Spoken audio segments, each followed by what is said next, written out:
N'y a-t-il pas quelque chose dans votre vie que vous n'arrivez pas à résoudre? Un problème récurrent qui, quoi que vous fassiez, a l'air de se représenter à l'infini et contre lequel vous pensez ne pas avoir de portée. L'auteur Benjamin Hardy, avec son livre Willpower Doesn't Work, a une opinion très intéressante sur la volonté. Vous savez, la plupart du temps, c'est facile de dire que si quelqu'un n'arrive pas à changer, n'arrive pas à résoudre un problème, n'arrive pas à perdre du poids ou à atteindre un objectif, c'est qu'il manque de volonté. La volonté serait la solution à tous nos maux. Cependant, vous savez peut-être que la volonté est un muscle qui a des ressources limitées. C'est-à-dire qu'en début de journée, on a un certain quota de volonté disponible pour arriver à faire des tâches. Donc la solution pour arriver à faire ces fameuses choses qui nous dépassent, ce serait d'arriver à aller au-delà de la volonté, arriver à trouver quelque chose qu'on puisse faire qui ne requiert pas de volonté.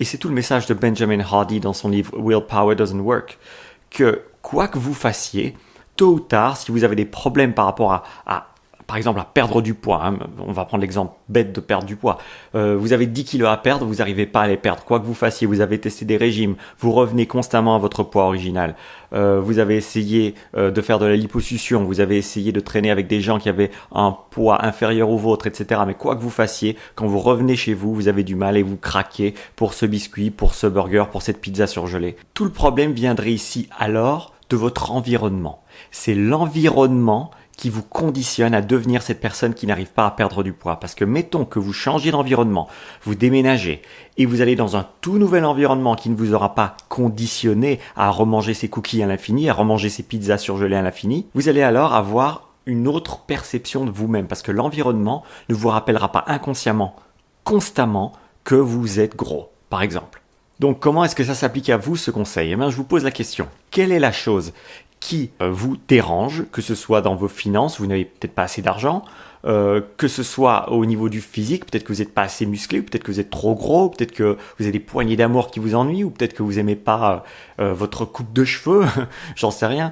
Peu importe ce que c'est, il y a de grandes chances que si vous n'arrivez pas à résoudre ce problème et arriver enfin à être content de vos résultats dans ce domaine, c'est que l'environnement est tel qu'il ne vous permet pas de changer. Donc reprenons ici pour terminer l'exemple de la perte de poids. Si vous voulez perdre du poids et que chez vous, mettons que l'endroit où vous voulez perdre du poids, c'est justement une pièce qui est pas très bien rangée, qui vous donne pas vraiment envie de faire de la cardio, ça va être un gros problème. Alors que, inversement, mettons que cette pièce dans laquelle vous allez faire votre cardio, ce soit une pièce sublimement designée, avec du matériel haut de gamme qui vous permet de pousser, d'avoir vraiment l'impression de devenir quelqu'un d'autre quand vous êtes dans cette pièce.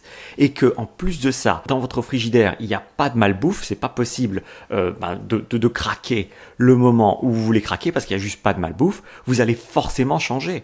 Alors évidemment, ça demande d'être proactif, ça demande de réaliser que quand on veut perdre du poids, le vrai combat, il n'est pas spécialement à la maison quand tout est dans le frigo. Le vrai combat, il est au supermarché quand on met les nourritures dans le panier. Il est là le vrai combat, réaliser ce qu'on veut vraiment. Et l'environnement peut énormément influencer. Et après lecture de ce livre, c'est vrai qu'on se rend compte qu'à quel point l'environnement nous façonne, c'est un peu effrayant.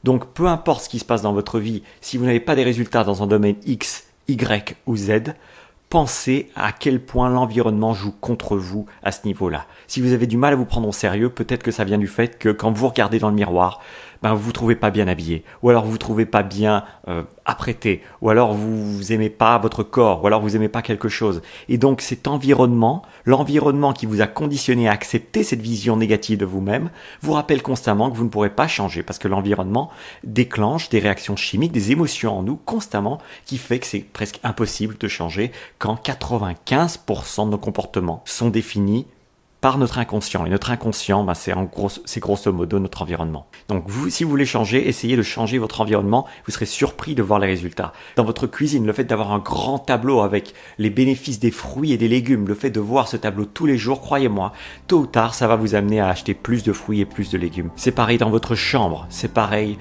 dans votre bureau. Le fait que vous ayez un environnement qui vous donne vraiment envie d'être à fond dans la bonne alimentation, dans le sport ou dans le travail, c'est ça qui va déterminer votre succès. Ou en tout cas, c'est certainement un des facteurs les plus importants. C'est tout pour cette vidéo, on se voit demain pour un autre contenu. En attendant, prenez soin de votre cerveau. C'était Thierry Markovitch.